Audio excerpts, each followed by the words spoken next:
So yes, we are live, sir. Just let me know. Let me share this link with the participants.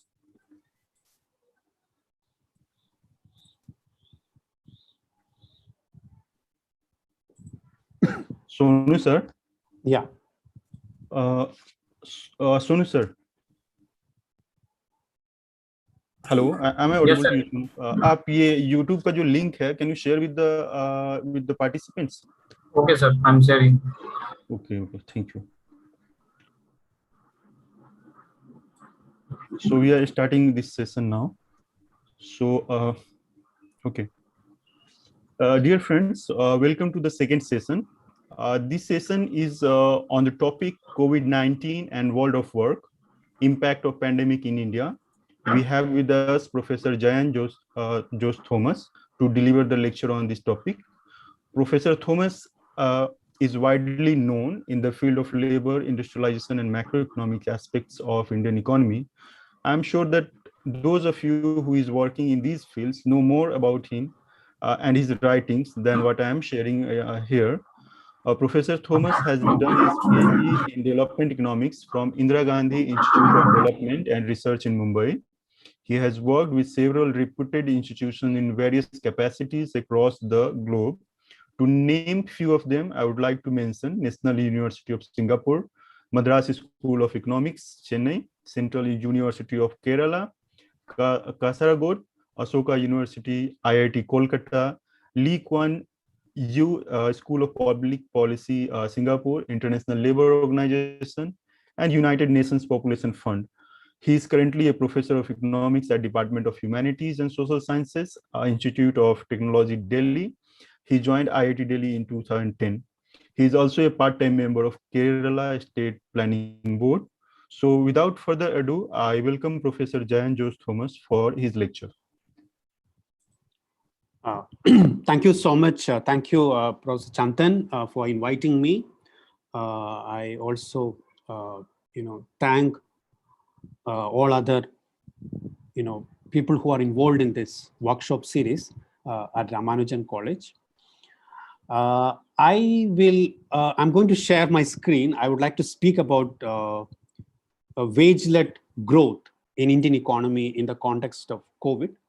So I'm planning to speak for 30 to 40 minutes, and then I will wait for your questions. So sure. I'm going to share the screen. Yeah. I hope the screen is now visible. Yes, sir. The screen is visible, sir. Okay. So a year after COVID-19, the case for wage-led growth in the Indian economy. I hope that is visible, no?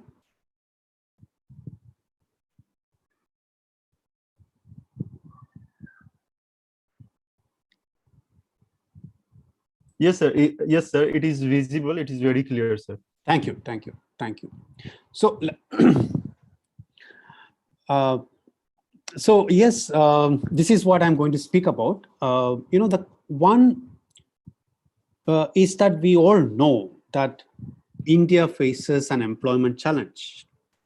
And in fact, even before the COVID crisis broke out in March last year, because we remember 2019, there were reports about, India's unemployment rate for the first time growing to 6% and above, because unemployment rate in India had been less than or around 2% in the official, according to the official employment surveys conducted in 2011-12 or in the surveys conducted before that. For the first time in the official employment survey, which is the PLFS, the Periodic Labor Force Survey conducted in 2017-18, unemployment rate in India suddenly increased to 6.2%.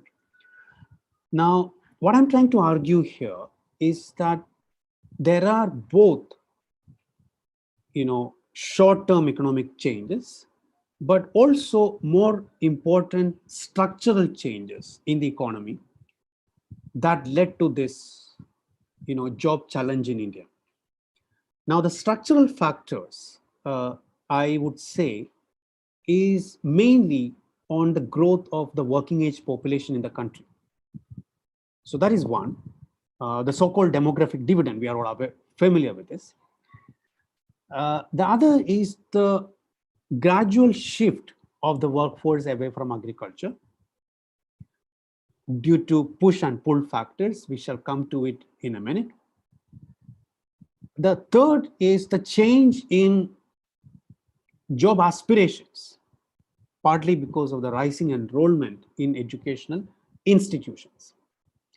And what we are really looking for is, on the one hand, the potential supply of labor in industry, construction, and services. Now, if that supply is greater than the demand for labor in these sectors, which are mainly the non-agricultural sectors, then we are actually going to face a job crisis. And that is precisely what we are going to see. So let's move to the first point, which is the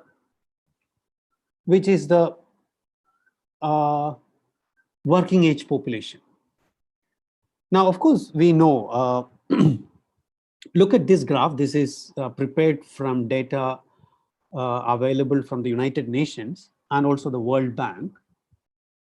It shows the increase in the working age population, that is those in the 15 to 59 age group, in the different decades, starting from the 1970s. So you see here a big jump in China. I mean, this is for two countries, China and India. This is comparable countries. Big jump in China's working age population in the 1980s. We know why it may have happened, because 1970s, China introduced the one-child policy, which led to a sudden decline in fertility rates in that country, which also meant that the proportion of the really young declined, but the proportion of those in the working age years increased. And that's what you see here in this graph. Almost 170 plus million increase in the 10 years. That's almost 17 million, an average of 17 million per year, in that decade in China. And we know China's fast economic growth also coincided with this time.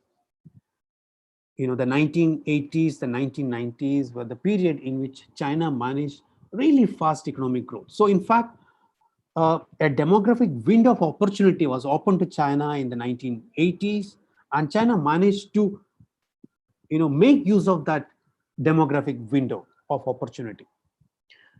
For India, for reasons we all know, the fertility decline has been much slower, but probably a consequence of this, maybe an unintended consequence of this, has been that the increase in working age population happening in India now, in fact, the largest increase was in the period just gotten over.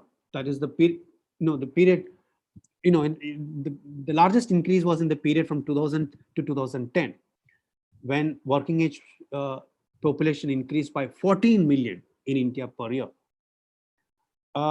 It's still going on, 2010 to 20, but 2020 to 30, that's the decade that we are going in.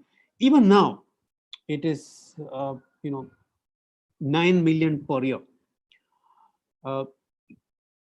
Now, India probably now stands alone in not just the developing world, but alone in among other countries, in the sense of having a continued growth in working age population. Whereas look at China, you see a sharp decline, an absolute decline, not a decline in the growth rate, but an absolute decline in working age population in China in the coming years. So which presents, on the one hand, this presents the so-called demographic window of opportunity, the demographic dividend that we all talk about. So clearly, I mean, India is the big market. India is a country which can provide, it's a place where much of the large part of the incremental workforce is going to come from. So it can, that will be the source for future economic growth.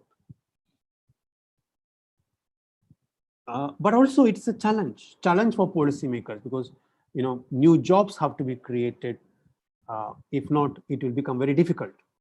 It can create not just an economic challenge, but also a social as well as a political challenge. We also face a difficult situation. We have to see that while we say our working age population is going to increase, the increase is largely in the coming years, the increase is largely going to be the relatively older group of people, that is 30 plus group of people. So while the overall working age population is going to show a positive trend till 2050, increasingly that is of the older age groups, not of the younger age groups, not of people in the 15 to 29 age groups. And also, as you can see, increasingly we will face a problem of an aging population, and that is quite a challenge, because India might be growing old before it actually becomes a rich country. So that is a challenge for any country. It's a challenge for China, but probably it's a much more of a challenge for India. And again, both the challenge as well as the opportunity is bigger for states such as Bihar, UP, which have a relatively young population. I mean, if you consider population in the 0 to 14 age group, it was 40% in Bihar, which means in the coming years, in the years after 2011, the working age population is going to increase much more in Bihar or in UP than in, say, many of the southern states such as Kerala or Tamil Nadu, where the fertility decline happened much earlier. So the opportunity as well as the challenge of job generation is much greater in Bihar, in UP, and other states. The other issue here in India is the relatively low, in fact, not just the relatively, but in absolute terms, very low rate of female participation in the workforce.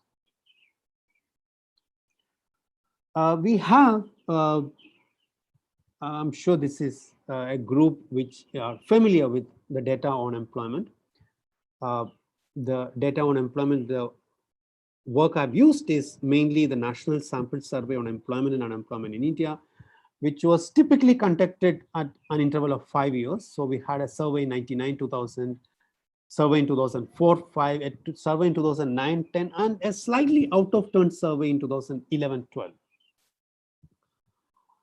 12. Now, the NSS surveys have been discontinued after a relatively long gap of around 7 years.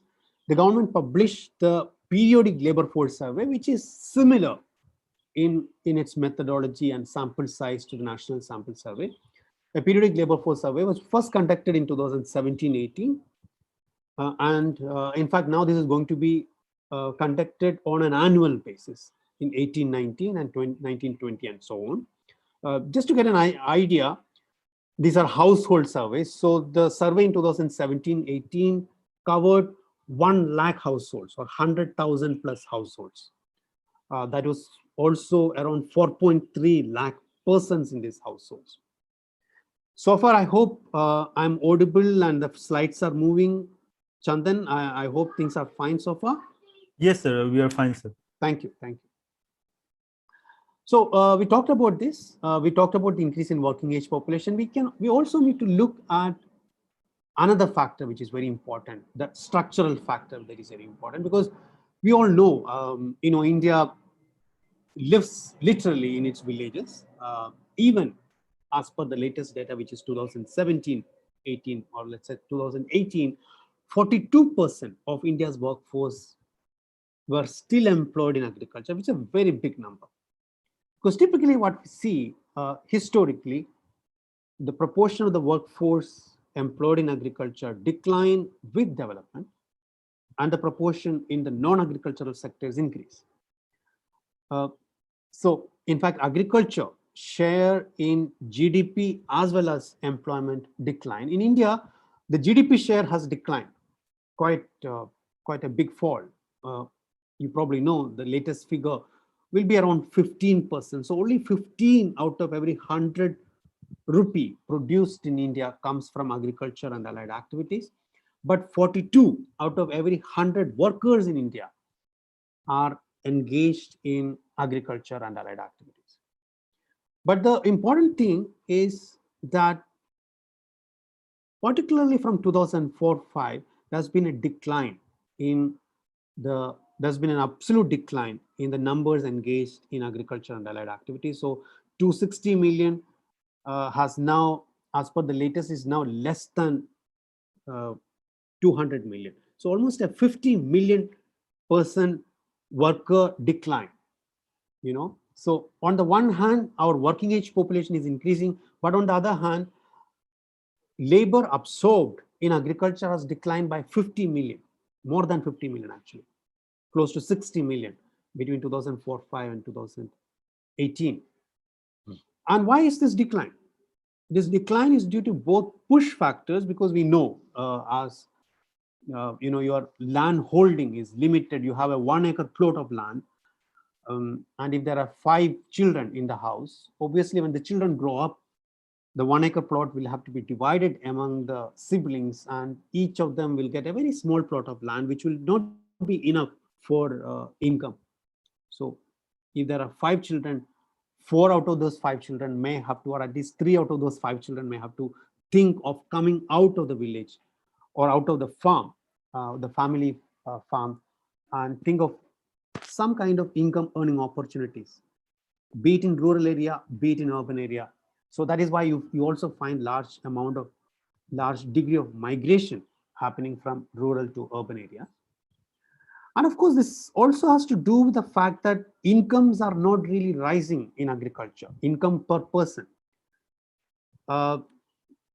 Many factors behind this, slowing investment in irrigation, in agricultural research, and of course, erratic climatic patterns, and of course, farm lands have been acquired for other purposes, which is somewhat perhaps part of the development process, one may say, but there are also pull factors. Starting from 2004-5, MNREGA, we all know, the National Rural Employment Guarantee Act, was providing some source of employment for rural workers. There's been a rise in construction jobs, but ultimately, what all this mean is that, a generation back, it was very easy for someone to be in what may be described as in disguised unemployment in agriculture. That is, you're part of the family farm, you're working in the family farm, but you're effectively not doing anything in the family farm because, there's nothing much to do. But you could still, what is your activity status? You could still say, well, I'm employed in agriculture, although your contribution is very little, because ultimately there is very little value addition coming from your marginal labor. But now, with the factors that we just discussed, including the smaller size of the farm, but more importantly, the education of people in rural areas, they might just, say, no, I don't want to be in this disguised unemployment in agriculture. I have to do something else. I have to come out of it. So that is no longer an option. That is probably a big change. And I already mentioned the rising enrollment. And again, this is a relatively new phenomenon, probably from the 1999-2000 time. You just see how among women in rural areas, women in the 15 to 19 age group in rural areas, the enrollment in educational institutions increased by possibly more than 30 percentage points. It was around 20% in 99, in 2000. It has now, in 2011-12, it has become 2011-12. There's further increase in the most recent year. Or perhaps this will give you another indication. Among rural females in the 15 to 29 age group, less than 19% were educated at the secondary or higher levels in 2005. That increased to 43%. Still not very high, but a big improvement from what it was in 2005. So more education in rural areas. So these are all the supply factors. Now the question is, how has demand? So we know demand, we are not looking at demand in agriculture because agriculture is no longer a sector which can absorb new workers. So we have to look at demand for agriculture, demand for labor in the non-agricultural sectors, in sectors other than agriculture. So mainly we are looking at manufacturing, construction, and services, three things. Now, how has employment, that is job absorption, happened in this? Construction was a very important sector, especially in the period from 2005 to 2012, almost 19 million new jobs in rural India. And much of these employment opportunities was in Madhya Pradesh, in Bihar, in Uttar Pradesh, and Rajasthan. Of course, that really made a big difference for these states in terms of employment creation, but also in terms of poverty reduction and other forms of development. However, in the period between 2012 and 2018, employment growth drastically declined because of a number of factors. While 19 million in the period 2005 to 2012, that's a 7-year period. In the next 6 years, 2012 to 2018, new employment, you're actually talking about incremental employment, declined to less than 2 million in this time. Manufacturing sector is another important, of course, another sector.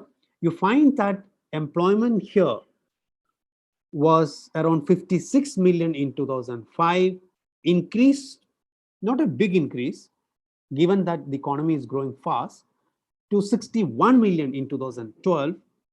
But after that, there was no further increase. In fact, there was a stagnation, or perhaps one may say a slight decline in overall manufacturing employment, 61 million to 60 million. And much of these job losses have happened in very small industries, in micro and small industries. At the same time, there was some improvement in demand for labor from some of the services sectors, which are very important, of course. Education created almost 4 million new jobs. Health and social work created around 1.5 million new jobs. But we have to see perhaps a large part of these jobs, new jobs in education and health, probably not of very high paying jobs, Anganwadi teachers or Asha workers. They may not have been very well paid, but yes, there was a big improvement. And in fact, this is the sector where female employment increased. Also, a range of professional, scientific and technical and business services, including the IT sector, which was a new source of employment. But ultimately, what we have to see is that there was a mismatch. On the one side, you have the potential supply because of the factors, the increase in working age, the people moving out of agriculture. And I estimated, and this is available in a paper in Economic and Political Weekly. This was published in August 2020, last year. So if you're interested, this is available as an EPW paper. I've estimated that between 2005 and 2012, the potential supply, those who could have, if there were employment opportunities, who could have found jobs in industry, construction, and services, the potential supply was at the rate of 14 million a year. But job creation, the actual job creation, was at the rate of 6.3 million a year. So there was a big gap there, even in the period 2005 to 2012, which was, in fact, a period of relatively fast growth. But look at the period after that, 2012 to 2018, the potential supply increased even further to 17.5 million a year. But the actual job creation was only at the rate of 4.5 million a year. So which means that there's a deepening mismatch between how many could have been employed, potentially employed, and how many were actually employed. So this is the extent of job crisis that we are facing in India now. Just to see what that all mean for men and women in India, or women and men in India. But let's look at men in the age group of 15 to 29, because these are the young population. Look at what has happened. The population in this age group increased by almost 50 million, 153 million in 2005, 198. That's almost a 50 million increase in young men in India in this age group, 15 to 29 age group. Now, if there, like I said, there are structural factors. In 2005, if 33% of these young men were engaged in agriculture, in 2018, only 15% of these young men were engaged in agriculture and allied activities. Already mentioned, this could be because of the, or the fact that many young people do not actually want to be in disguised unemployment. They actually want to come out, and because of the push factors, the pull factors we already mentioned. Also, there's a positive change, is that in the 15 to 29 age group, 23% were students in 2005, almost 37%.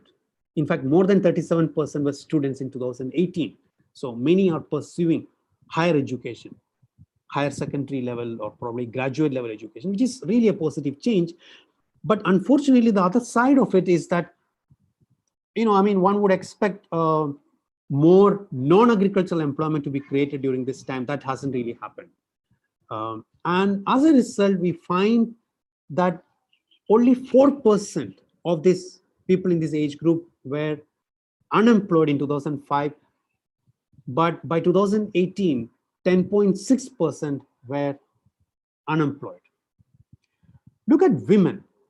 Again, young women in the age group of 15 to 29 years, a similar increase, 142 million in 2005, 184 million in 2018, an increase of 40 million, actually, less than the increase in young men. Of course, there are questions can be asked here as to why even the number and the increase of women is less than that of men. Of course, this is linked to the larger development transformation that is happening, some of the challenges in development transformation that is happening.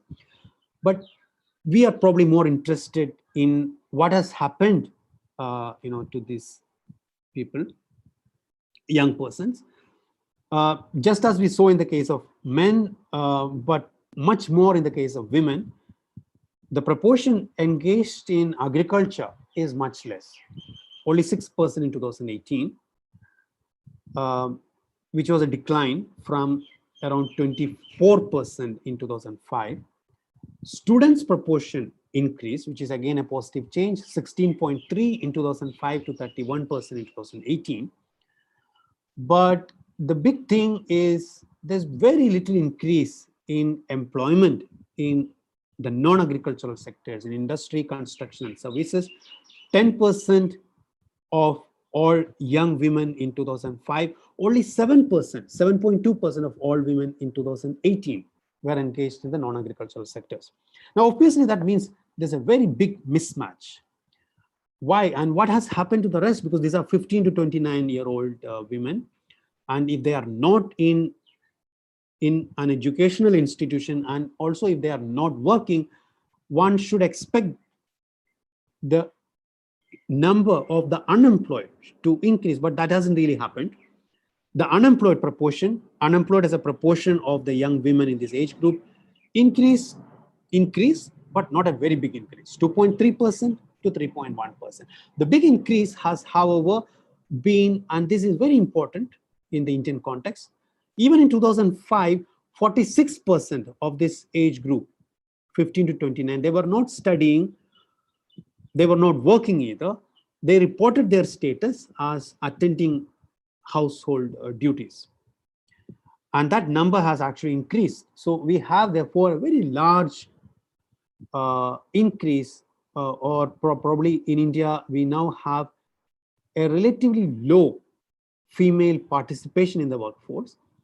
In 2011-12, if you look at the 15 plus age group, 20% in urban India compared to 68% in China and 66% in Bangladesh. Now, of course, this doesn't mean that these are official figures about work, but that we know we have to distinguish it from the actual work that is being carried out in a rural household or even in an urban household. The actual amount of work, in fact, many studies show women spend many more hours than men in bringing water, in cooking, in childcare, and in a range of activities. But unfortunately, those activities are not considered as work in the NSS, in the official definitions, for its own reasons. So therefore, but also the very fact is that not of a large proportion of women in India are not able to find work outside their homes. Again, there will be both social and economic factors behind this. I should try to conclude now, because I can see I already spent 30 minutes. So clearly, I mean, the points that I want to make is that the growth of employment in the non-agricultural sectors is not fast enough. Females have responded to this challenge by withdrawing altogether from the labor market. But in the case of men, especially young men, for the first time, we find a rise in unemployment rate. Clearly, this is not sustainable. So we have to really think of what can be done. And remember, all this happened before the COVID breaking out, and we don't really have official employment data for the period after the COVID outbreak last year. But the data, the studies that we have show that we have data. These are not official data, but data from other sources indicate more job losses, rising insecurity, and in fact, the people who have been hit the hardest by these changes after COVID have been young workers and especially women. Rise in less secure self-employment, ASHA workers, these are all the workers who have been hit the most. Now, finally, what to do next? What can we do next? Again, I understand all of you are teachers. I mean, you study and teach economics. We know there's a debate in the economic literature on this kind of a question. What should we do next? I mean, again, not just in the Indian context, but also in the international context. One argument is that, cut wages, so that if costs reduce, businesses will have an incentive to resume economic activity and therefore incomes increase. But is that the right solution? I mean, in a way, we are asking workers to sacrifice more, but is that the right solution? In fact, in Indian context also, we find reports that in many places, workers are, workers, once they join back after COVID, they have been asked to work for more hours, but not for higher wages. In many places, you work for many more hours. 8 hours was the regular, but probably in many places, reports suggest that there's been an increase in working hours, but without probably increase in the wage rates, which means a real wage decline may have happened. But again, so to address this, we should see that wages have two aspects. One, wage is a component of cost, and that is why we expect firms to welcome wage declines. But wages are also a source of demand, because lower the wages, lower is aggregate demand, and dimmer is the prospect for business. So even firms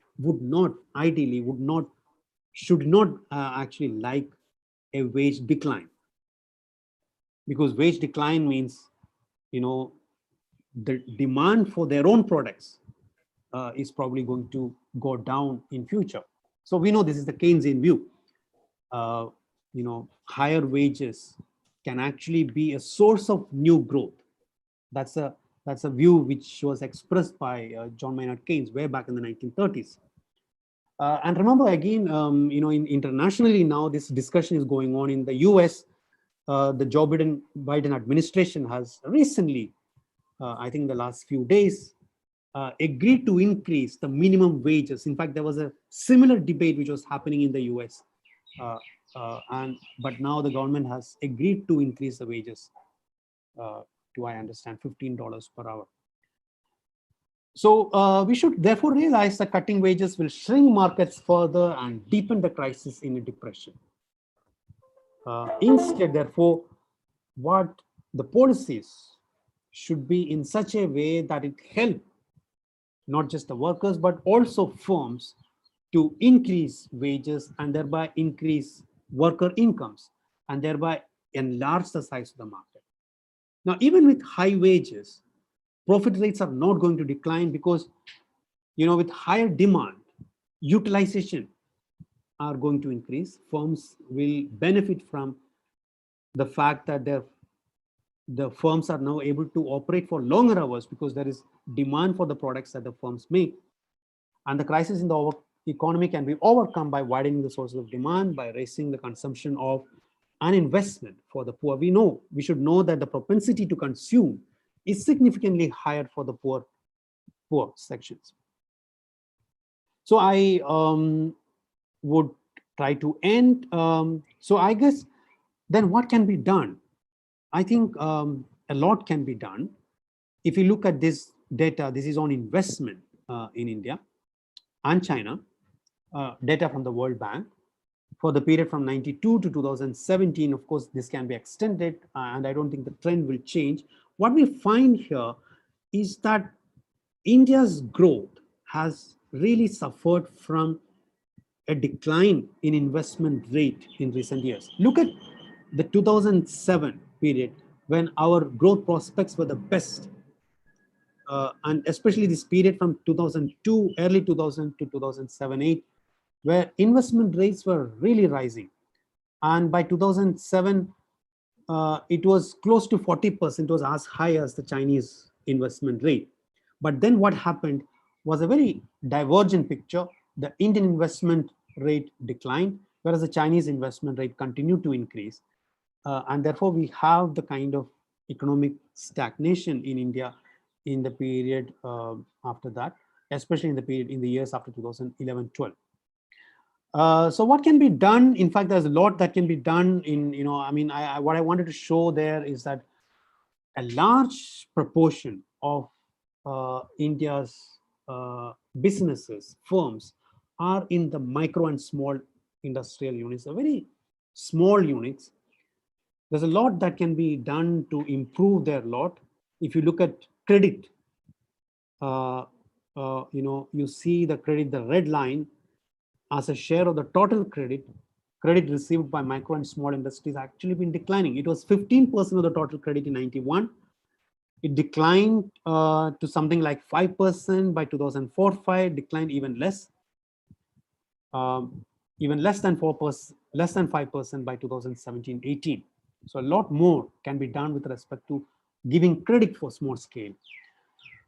We should note that there is a lot that can be done. The point that I was trying to make earlier, that if wages increase, incomes increase, and demand can increase. I mean, look at this picture. This is for 2011-12. What it shows is that almost 50% of the demand for durable goods, that's the TV and other, or the bike and other stuff that people buy in rural areas, that kind of demand came from the top 10% in 2011-12.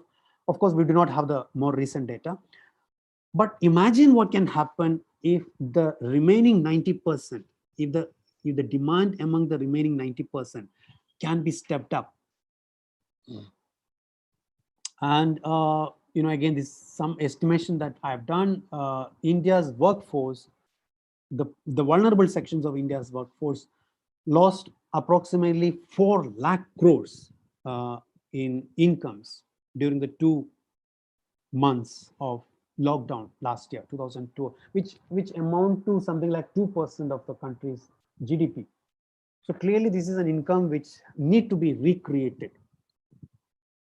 So I would say that there is a lot of scope in India for wage-led growth, and that can be achieved with lot more public expenditures, like public expenditures which can create the lost worker incomes. But public investment in infrastructure, in research, in agricultural research, in industrial research, and so on and so forth, we clearly need a new model that is dispersed far and wide across the country and not centered in a few big cities. The kind to avoid the kind of migration, the kind of situation that migrant workers have to face, because mainly, I mean, ultimately, all economic activities are concentrated in a few big places, few big cities. Uh, you know, if that can change, if more activities can come up in rural areas, that will change. We need new technologies that create employment, not of course technologies which displace labor. Typically, much of the technologies that come with foreign direct investment, the imported technologies, are more automated technologies. That's not the kind of technologies we want. I can talk about it more. I'm actually talking about technologies and food processing. I mean, if the tomatoes that are produced in, or the vegetables that are produced in the villages can be processed there rather than transporting these vegetables in the raw form, that kind of, the multiplier effects of such investment will be huge. I would therefore end the talk here. Yeah. So this is all I have to say. How can we think of a wage-led growth model? I would like to hear from you. I took 40 minutes. Okay, sir. There is like many of the participants are applauding for this wonderful lecture, and there are several questions too, and they are wide ranging. So I have noted down some of the questions which I would like to put it here. So Manoj Mandal, Jabanika, and Kailas Misra, their question is related to female employment, sir. So they're basically, how is the pandemic going to affect overall employment, especially the female work participation rate in India? And more specifically, Neha Paliwala asks, in most of the rural areas, it is observed that due to migration of male members, female members are contributing more to agriculture sector. So can we support it with the data? What kind of research can we do in this field? Then there is another question by Santosh Kumar, and this is related to demographic dividend that you covered in the lecture. So his basic question is how prepared we are for the time in future when this unutilized demographic dividend will turn into a problem for India. There is another question by Donges Satish, if I'm pronouncing his name correctly. So his question is very basic, and that has been there in several of your papers, sir. So his question is why the labor-intensive sector are not creating enough employment in India. Should I read all those questions, or will you take some questions and then respond, and then we again carry out another round of questions? Yeah, am I audible? Yes, sir, you are audible, but it seems that there is some internet problem, sir, because your voice is truncated at times. Okay. So sometimes it is not very clear, sir. Okay, I'll just see. I'll probably see my. I hope I can try to speak louder. Yes, sir. Just a minute. See what can be done.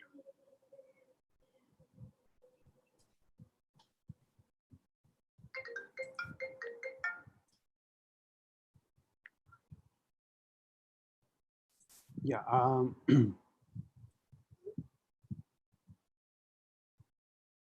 Yeah. Thank you. Thank you for these questions. So,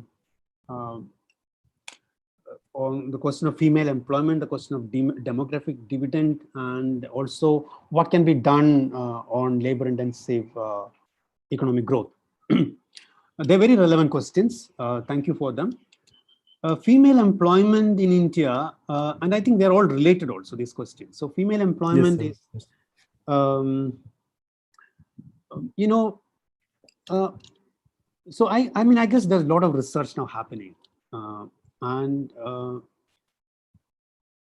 I think it has to do with both social and economic factors. In India, we know, especially in many parts of the country, there are social barriers to, female, not just for going out, but even for movement outside their homes, which is the unfortunate reality, social factor. So clearly that is a barrier. But at the same time, I also these economic factors, and mainly the fact that not enough employment is being created in the economy. That I believe is also becoming a big barrier. If you look historically in different other countries, starting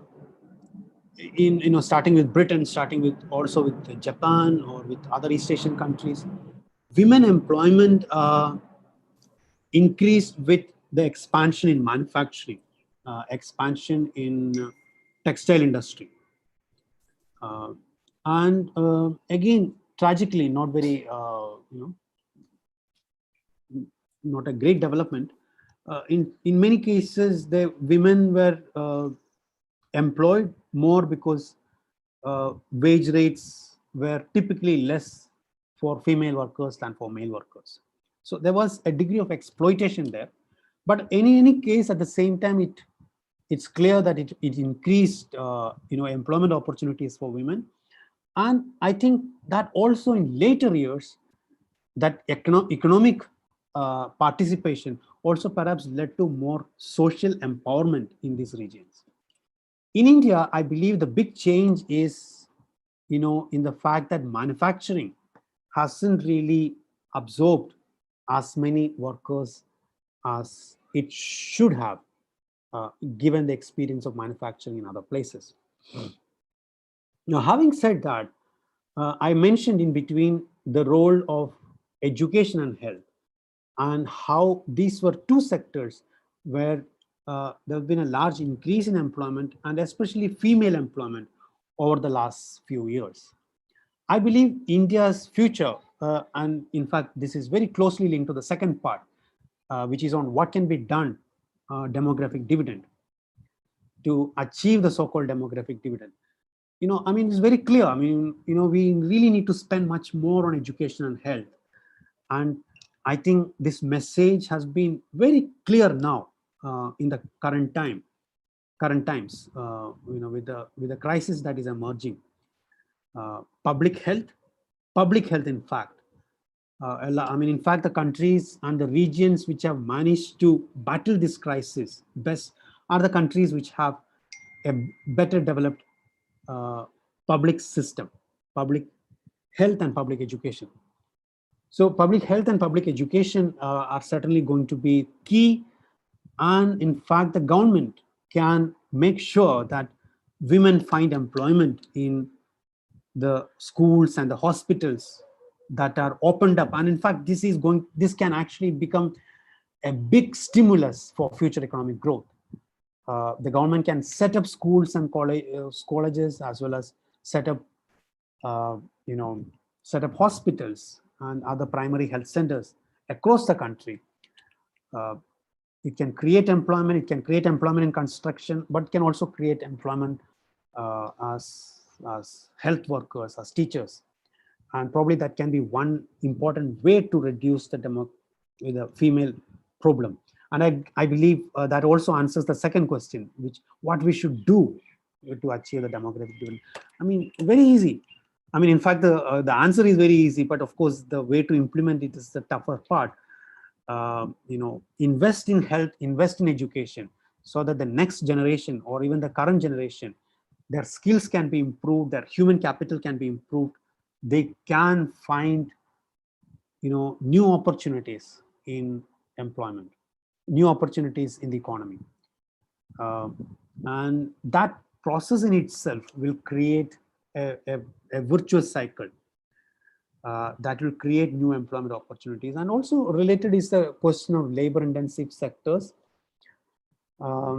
Yes, in India, we could have had faster growth in labor intensive sectors, such as, say, for instance, the garment sector, or the, a country like Bangladesh is doing much better than India in the garment sector.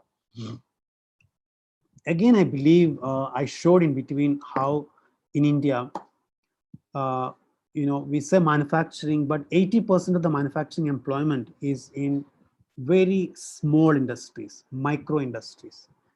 And they suffer from the problem of starting with credit and many other issues, starting with infrastructure problems.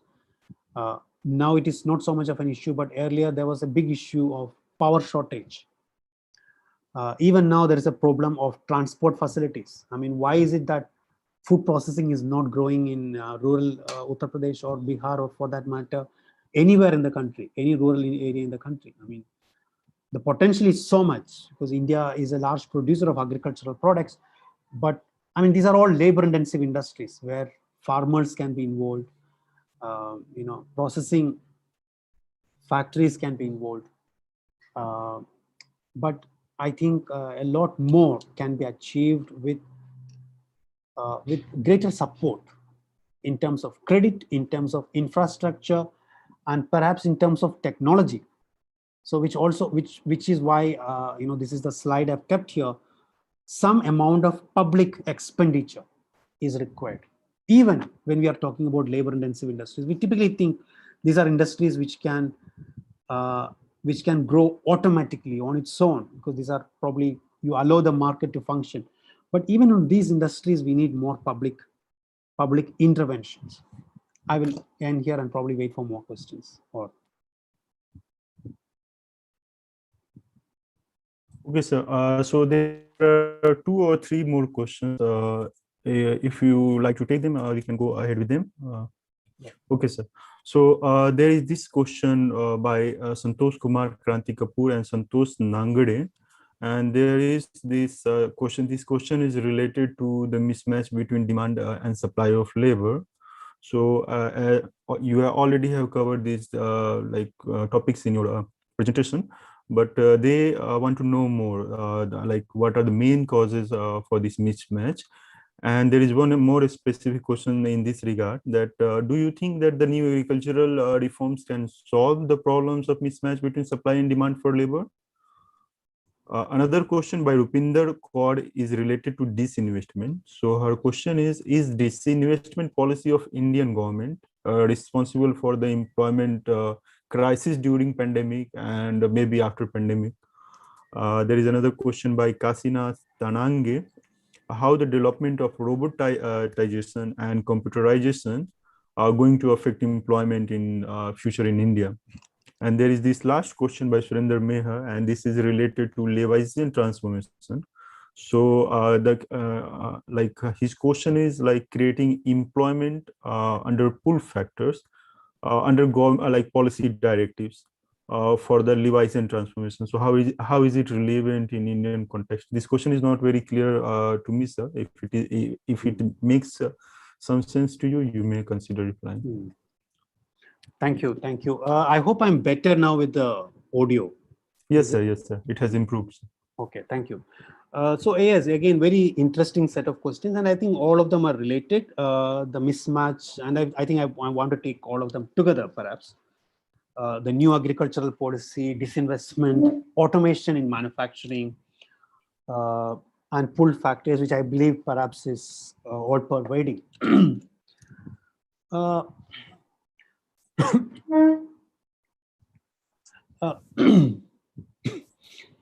Well, I was trying to explain, the mismatch is mainly on the one side you have the supply, which is supply you can't supply is happening mainly because of the increase in population and the shift of the workforce away from agriculture. So clearly, I mean, so supply is on the one side. What we can change is the demand part of it. And like I was trying to show, the mismatch is mainly because the employment creation in manufacturing, in services, and in construction has not grown commensurate to the increase in the potential supply of workers. Construction was the sector which was providing some kind of relief, employment relief, and this was during the period from 2004 to 2012, where, as I showed, 19 million new jobs in that sector, much of it in, in a few states in rural India, Bihar, UP, Madhya Pradesh. These were the big beneficiaries, and actually that really mattered in the overall development, poverty reduction, a very positive influence in that. But I believe the sector that can really improve is manufacturing, and that manufacturing is also very closely linked to, in fact, in many countries, manufacturing is, one area of manufacturing is food processing and manufacturing that comes from agriculture. So it's manufacturing and agriculture are linked together. So that means there is greater value addition in agriculture also. I think that is why the new agricultural policy is also questioned. So I think, therefore, what is needed is more employment in manufacturing, and especially in sectors or in industries which emerge out of agriculture, or which are very closely linked to agriculture, which use agricultural raw material, or which use food food products, processing food. Does the new agricultural policies help? I'm not so sure, but from what I understand, as per the debate, the concern that farmers have, and India, we know, India's farmers are very small. I remember one statistics, which is something like, I mean, just the point is, in India, we said 42% are engaged in agriculture and allied activities. In the US, it is only around 1% of workforce is in agriculture and allied activities. So, and this 1% workforce is a very large farmers, of course, and they get a lot of subsidy from the government. So the average size of a farm in the US, if I remember correctly, is something like 192 acres. Whereas in India, it's you can imagine it's very, very small. So, I guess the argument in favor of the agricultural policy is that you probably have some economies of scale. How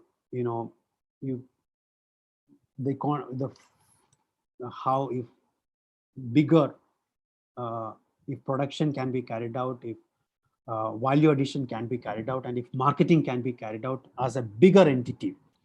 But I think the concern of the farmers is that they might actually lose control, whatever control that they have, whatever little control that they have on their produce and on the prices also. And they fear that this then will be taken over by the big corporates. But in India, we know, almost 200 million in agriculture. 200 million depend on agriculture for their livelihoods. So that certainly, one has to really think of the livelihood crisis there. I believe, therefore, what is perhaps important is somehow, there should be, the policies should be in somehow to empower these 200 million people who are engaged in agriculture. Probably give them more credit, probably give them mechanisms in which they can contribute. Think of something like a cooperative system, like the Amul cooperative system, where the farmers do not lose control. They are able to maintain some control. In fact, they are able to maintain control. At the same time, they are empowered. So I guess that should be the direction of policy changes in agriculture as well as in manufacturing, because we saw the credit. That's just one indicator. The credit that small cultivators get and the credit that small industries get, in fact, that credit has actually been coming down as a share of the total credit that is given. So even a small change in that, even that will do a long way in empowering these workers. And finally, the point about technology, and therefore I really want to combine the last two questions on automation and disinvestment. Now, what is problem with automation is that, again, automation comes with handing over control to the big firms and typically even foreign firms. I was trying to show that foreign firms come with imported technologies, and imported technologies in the US, it's 192 acres, very big farms. You really need, and only 1% of the workforce in agriculture. You really need highly mechanized techniques. But in India, you don't need that kind of mechanized techniques because you have 200 million people working in agriculture in India.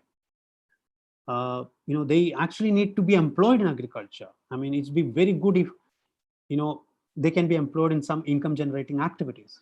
So you need a very different set of technologies in a country like India. In fact, we should actually think of technologies that can create new opportunities. I was just thinking of, something like jute, because I'm involved in Kerala's industry. I know coir. Coir is a industry that still employs a very large number of workers in Kerala. So one of the interventions that the government was making there is to think of new applications of coir, because coir has certain properties. It is very strong. So it can have applications in, for instance, the aircraft industry. Now, if it can have more applications, then the incomes of people involved in the coir industry will also increase. So I think we should think of those kind of technologies. We shouldn't be thinking of technologies which, without any thought, just robotize or just automate. And therefore, it is in that context I also believe that disinvestment is probably not always the right thing to do, because typically these kind of new technologies can come from public sector, because if you're asking a foreign firm to develop technologies for India, they certainly will not have the patience, will not have the interest to do that. But we should realize that this is in the interest of the Indian farmer. This is in the interest of India's millions of workers. We should develop a technology which probably can increase the shelf life of tomatoes and vegetables so that farmers benefit, farmers' incomes increase. So I believe for such kind of technology development, we need the public sector, and therefore the government again has to be very cautious. I believe if it is privatizing, it probably has to privatize in areas where probably the government is not needed. But there are many areas where government is needed. Especially when it comes to technology development. Remember, this vaccine tech development, much of it, even not just in India, but even in other countries, a lot of it has happened with public research. Even in India, it has happened with assistance from public institutions like the ICMR and so on. So there's a lot that public institutions can do, and therefore I believe we really need such public institutions. I hope I have spoken enough. Probably. Yes, sir. Yes, right. So thank you very much, sir, for responding to a wide range of questions asked by the participants. The lecture has been very informative and insightful, sir. We learned about several dominant and emerging trends and patterns related to employment in India, the gender aspects, educational aspects, sectoral aspects of employment over the period, and the mismatch between the demand and supply of labor in India, and several other important aspects of it. I'm sure that the participants are hugely benefited from this lecture, and they will pick several issues you have highlighted in your lecture and do further research on them. So thank you very much, sir, for delivering this lecture and to your time. Thank you so much, Chandan, and thank you so much also to your colleagues who have organized this very important lecture. And I can see that this is creating a lot of interest, and I believe this is a really great great service that you're doing. That this kind of discussion should happen in our campuses. And thank you again. Thank you again for inviting me, for giving me this opportunity to talk to you and to this wide section of people. Thank you, sir. Thank you. Thank you. Bye. Thank you.